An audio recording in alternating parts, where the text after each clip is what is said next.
5واں آل پاکستان ذوالثانی تقریری مقابلہ 2 دسمبر کو cadet college سانگڑ میں منعقد ہوا۔ وائس ایڈمرل راجہ رب نواز ہلال امتیاز ملٹری کمانڈر کورس نے اس شاندار تقریب میں بطور مہمان خصوصی شرکت کی۔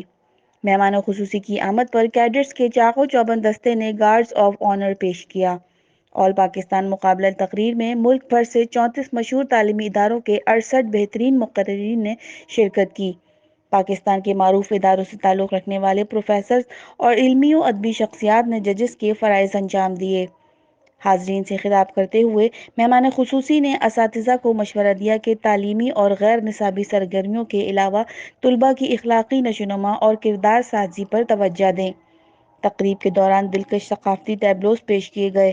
شرکاء نے دوران قیام میزبانی پر کالج انتظامیہ کو شاندار الفاظ میں خراج تحسین پیش کیا۔ رپورٹر صبا اعظمی، عبرت نیوز، کراچی۔